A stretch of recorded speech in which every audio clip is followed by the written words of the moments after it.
Everyone, I would like you to join with me on a journey around Madagascar.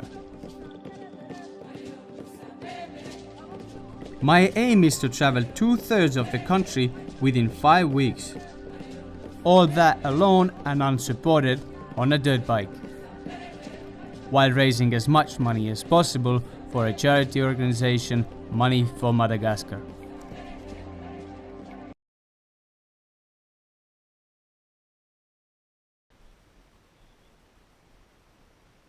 Happy New Year, the first day of the year. I had only 6 days left before my plane was going out of Madagascar. There is no easy way to capital. I had to make an important decision. Option 1, go through the inland, which is the most dangerous road throughout the country, by armed robberies and the kidnappings. Option 2, the coastal road through the jungle, possibilities of cyclones and floods. Both are equally dangerous, yet I decided to go once again against the nature. I had taken the coastal road. Eastern part of Madagascar gets rain all year long, which can be seen how green it was.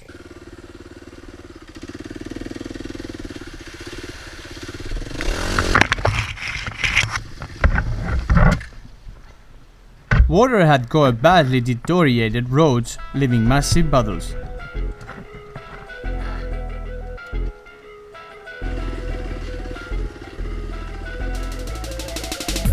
It was hard to believe they even called them as roads.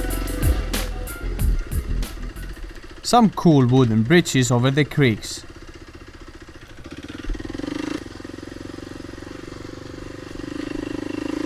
Until some worst log crossings. Until no bridges straight through the creeks.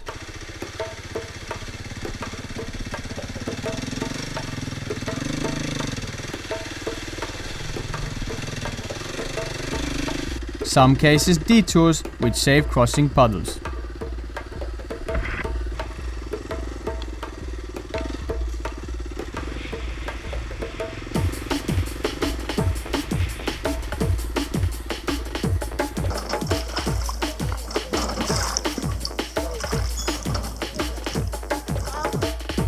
From Fort Dauphin to Vanga-Injano includes 10 ferry crossings within 230-kilometer stretch, and the overnight stay at Manantenin.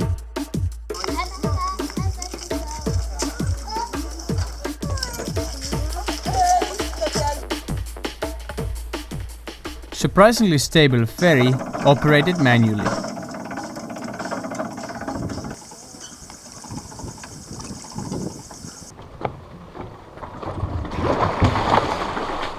One after another, crossing number 2.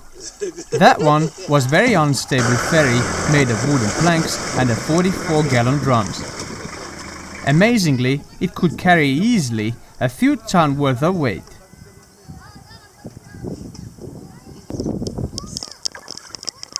I had met another rider. His name was Santos. He was heading to Manantenin for work.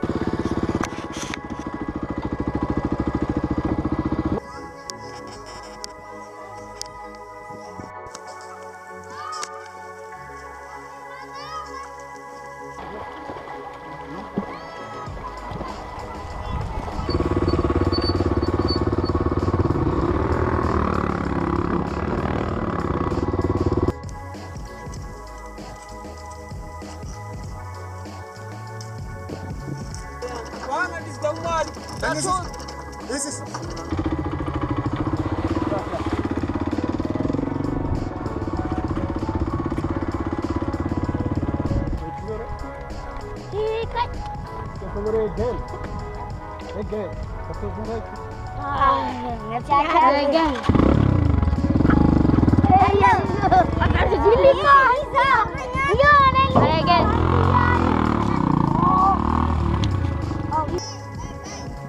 bye-bye.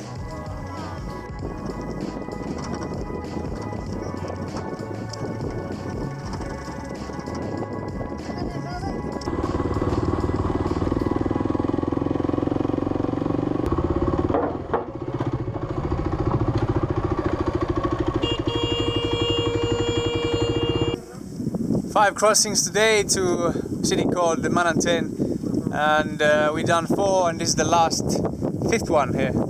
And we're waiting our captain to come around to take us right over there, other side.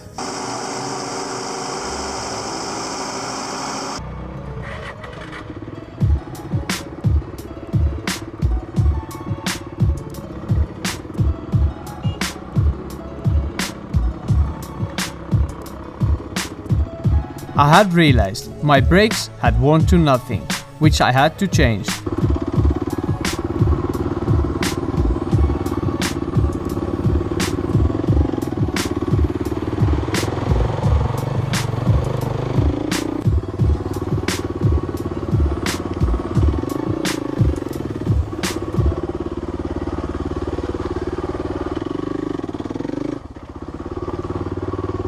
As we arrived to Manantenin, Santos had offered me a mechanic who could take care of the bike as we were having a lunch. You eat? Okay. Just sit down. I call the mechanic. Okay, yeah. Never I had problems with local mechanics until to that day. As I went to see my bike, it was shocking to see what they have done to my bike. They had rounded the bolt heads so that the rear brakes were not anymore possible to change. Why guys, you not tell me you know mechanic? Why not tell me you know mechanic? Yes. Me, I could do this job. Now, how can I go? I cannot go. You can go. This motor, no brake. The only brake I had is here. Apart from not that, anymore. for unknown No reason, work. they tried to do the same on the front brakes. The only brakes I had before had been ruined, as they pulled out the brake lines. What a nightmare. I was in a jungle with no brakes and a bunch of idiots who demanded money. In addition, they tried to steal my gear, as one by one, my tools and my gear started to disappear. Yes. Hey, you can have my shoes as well. Shoes. Even the brake bolts were stolen, so that my brake caliper was hanging by one single took it off bolt. over there. Why it's not here? I pushed my bike back to Santos and told him what had happened. I asked him to get me a brake fluid. I was about to fix the front brakes and leave as soon as possible. Okay. We need a pipe. This is satellite camera. People see. From there.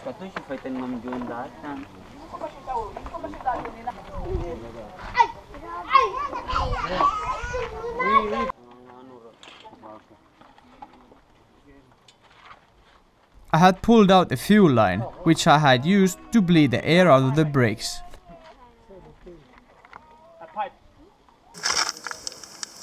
I could not stay any longer at Manantenin for my own safety. The locals believed that I owed them money.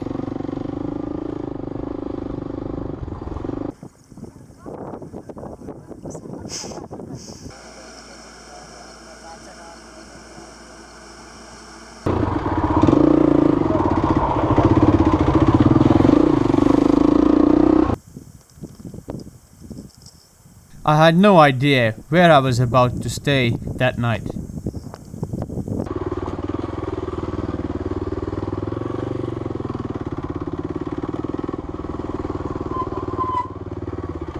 Crossing number 7. Turned out that the ferry had been broken, so I had no choice to cross it the old school way, by Lacanas. Oh. Okay.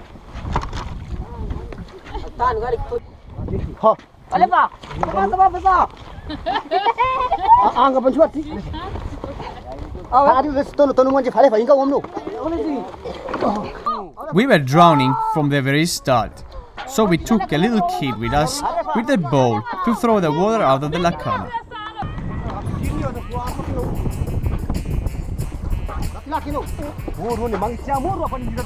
It really was scary, since the water continued to run into the Lacana faster than the kid could throw it out.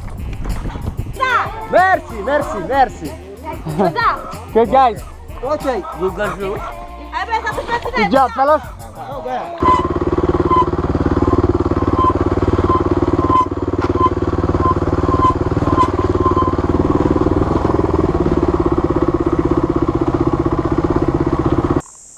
it's getting late, and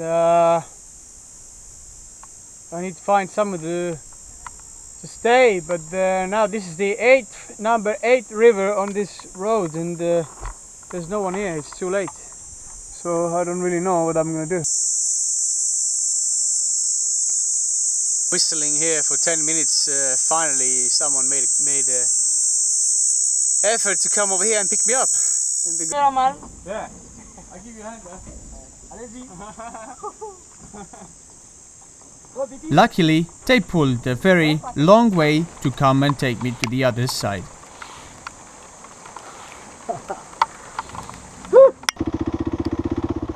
I must admit, not every guy is bad on that stretch. He was a nice guy and offered me a place to stay that night, as we also had a rum together. It is interesting. We don't even need to be talking the same language to understand each other. You. Fight.